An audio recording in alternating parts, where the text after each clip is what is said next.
ब्रह्मचारिणी ऊपर की ओर से मेरी रक्षा करे और वैष्णवी देवी मेरी नीचे की ओर से रक्षा करे। और इसी प्रकार सब पर बैठी चामुंडा देवी दसों दिशाओं में मेरी रक्षा करे। जय देवी आगे विजया पीछे की ओर, अजिता बाईं ओर अपराजिता दाहिनी ओर मेरी रक्षा करे।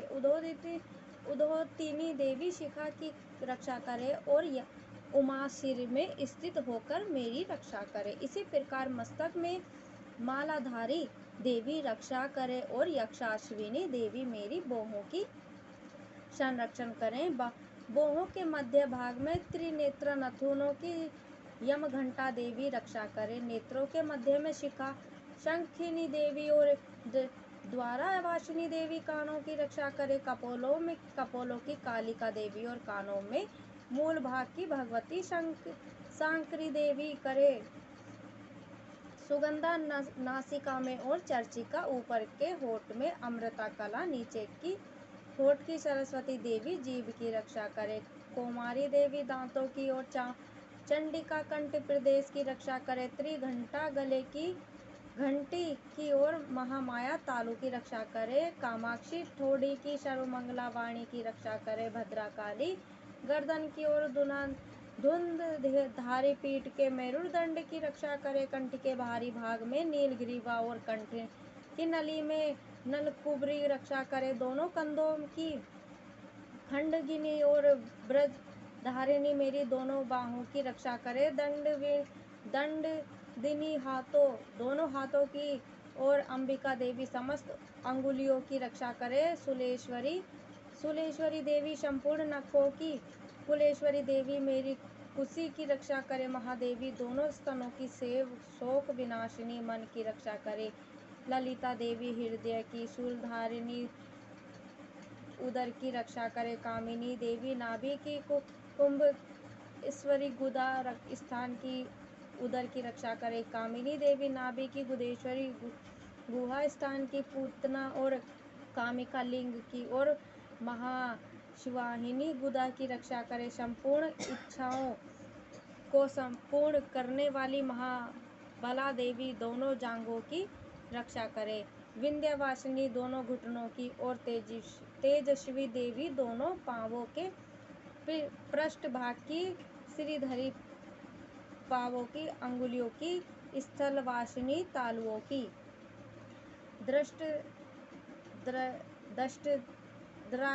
करालिनी देवी नखों की, उद्रकेशनी केशों की, बागेश्वरी वाणी की रक्षा करे।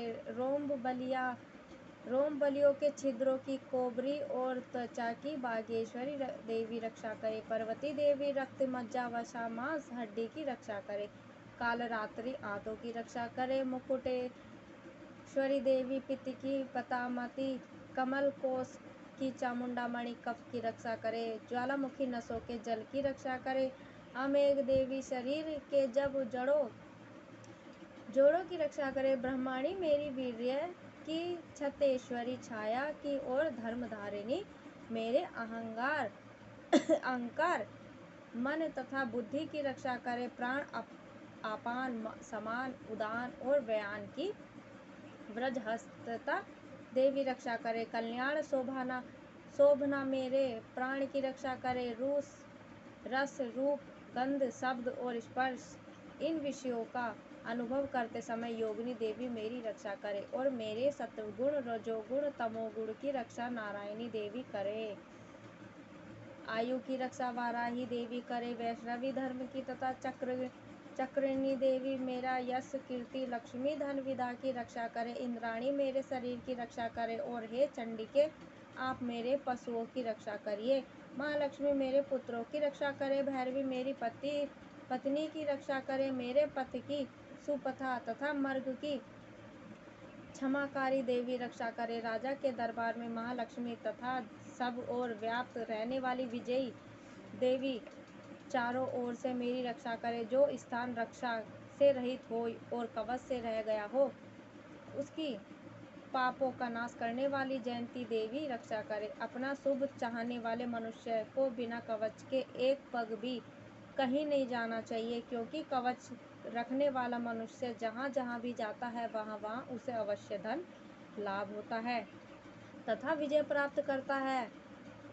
वह जिस अभिष्ट वस्तु की इच्छा करता है वह उसको इस कवच के प्रभाव से अवश्य मिलता है और वह इसी संसार में महाऐश्वर्य को प्राप्त होता है। कवचधारी मनुष्य निर्भय होता है और वह तीनों लोकों में मानवीय होता है। देवी या यह कवच देवताओं के लिए भी कठिन है। जो नित्य प्रति नियम पूर्वक तीनों संध्याओं को श्रद्धा के साथ इसका पठन पाठन करता है उसे देव शक्ति प्राप्त होती है।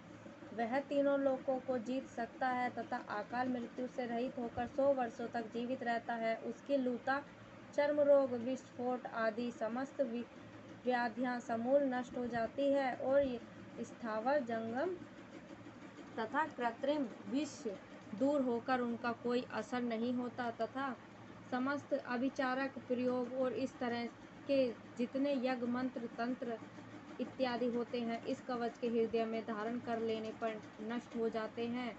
इसके अतिरिक्त पृथ्वी पर विचरने वाले भूचर, नचर, जलचर प्राणी, उपदेश मात्र से सिद्ध होने वाले निम्न कोटि के देवता, जन्म के साथ प्रकट होने वाले देवता, कुल देवता, कंठमाला और डाकिनी शाकिनी, अंतरिक्ष में विरचने वाली अत्यंत बलवती भयानक डाकिनियां, ग्रह, भूत, यक्ष, गंधर्व, राक्षस, ब्रह्म राक्षस, बेताल, कुष्मांड और भैरव आदि अनिष्टकारक देवता भी उस मनुष्य को जिसने कि अपने हृदय में यह कवच धारण किया हुआ है देखते ही भाग जाते हैं। इस कवच के धारण करने से मान और तेज बढ़ता है। जो मनुष्य इस कवच का पाठ करके उसके पश्चात सप्तशती चंडी का पाठ करता है उसका यश जागत में व्याख्यात होता है और जब तक वन, पर्वत और काननादि इस भूमंडल पर स्थित है, जब तक यहाँ पुत्र पौत्र आदि संतान परा बनी रहती है, फिर देहांत होने पर ऐसा मनुष्य परम पद को प्राप्त होता है जो देवताओं के लिए भी कठिन है और अंत में सुंदर रूप को धारण करके भगवान शंकर के साथ आनंद करता हुआ परम मोक्ष को प्राप्त होता है।